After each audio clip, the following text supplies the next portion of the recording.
After I refused Benedict's request to donate sperm for his foster sister, he abandoned me on the roadside when I was 4 months pregnant. I was kidnapped by his sworn enemy and more than 20 men took turns raping me. Yet to protect my child, I begged them for mercy even as my pelvis shattered and blood pooled beneath me, pleading for them to go easier on me. Instead, they posted my video online, turning me into Wisconsin's latest scandal gossip. 10 minutes after I was rescued, Benedict's foster sister posted on social media, congratulating Benedict and me on our successful IVF. My heart shattered. Rushing to confront Dorothy, I accidentally overheard Benedict speaking with his assistant. "Where's the medicine?" The assistant, Carlos Sastre, handed him a packet of white powder. "Mr. Roman Khan, these are abortion pills. Just add a pinch to the milk your wife drinks before bed and it'll terminate the pregnancy. But after she's just been treated like that, it'll make her infertile or the rest of her life. Isn't that going too far?" The man merely exhaled a smoke ring, his tone cold, and said, "I don't want this either. But I promised Dorothy that only her child can inherit the Roman Khan Corporation." Blame Eugenia for being stubborn. She managed to protect that child even after I sent so many people to kidnap her. Anyway, I love her. Whether we have children or not won't change that love. But Dorothy is different.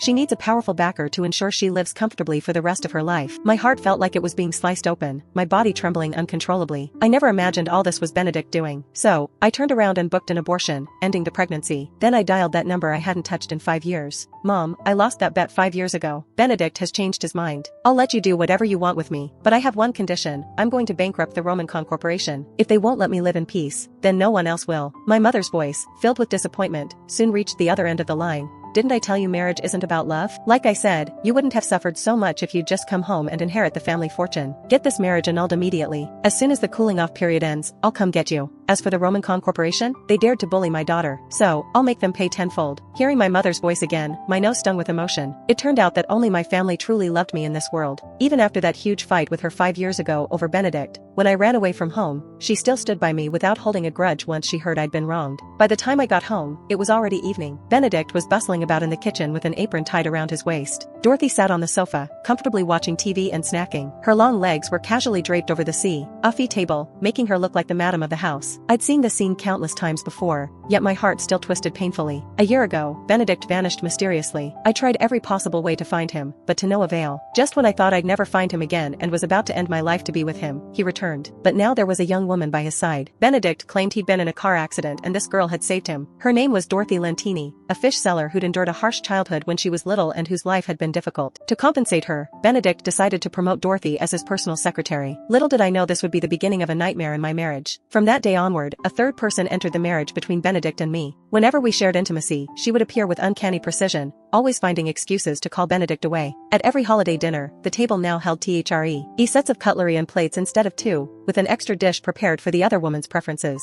Even the figurines on our anniversary cake had a third one squeezed in between. Benedict's gaze no longer focused solely on me. He began mentioning Dorothy's name with increasing frequency. He also said Dorothy was accustomed to rural life, so he took her back to the countryside for a month every 6 months. He claimed her parents constantly demanded money, so he spent $10 million to buy her freedom, allowing her to live as his foster sister. He mentioned that she had a bad digestion. After he explained all of that, Benedict, who never touched a dish, took cooking classes to prepare nourishing soups for her personally. I cried, made a scene and even threatened divorce. But all I got was Benedict's increasingly disappointed reproach. "Dorothy saved my life. It's only natural that I treat her well. You weren't the one in the car accident. You weren't the one nearly dying. Of course, you can't understand this kind of gratitude." So, in the days that followed, he went even further, abandoning me time and again for Dorothy. Perhaps sensing my presence, Benedict glanced toward the entranceway. Seeing it was me, a flicker of unusual emotion crossed his eyes before he quickly regained his composure and called out, "Oh, you're back." Dorothy was too tired to cook today, so she came over for dinner with us. As if fearing my anger, he hastily added, "She'll leave after dinner with us." But unlike before, I didn't react with anger. I merely gave a faint nod, changed my shoes and prepared to go upstairs. My wrist was suddenly grabbed from behind. Benedict looked at me with displeasure. "I told you she's just here for dinner. Is it necessary to give her the cold shoulder?" Before I could respond, he yanked me to the dining table and thrust a glass of milk in front of me. "Even if you won't eat, you should drink this milk. You'll have trouble sleeping otherwise." The milk in front of me was steaming hot, but I only felt a chill on my back. The conversation between Benedict and his assistant during the day was like a python wrapped around my neck.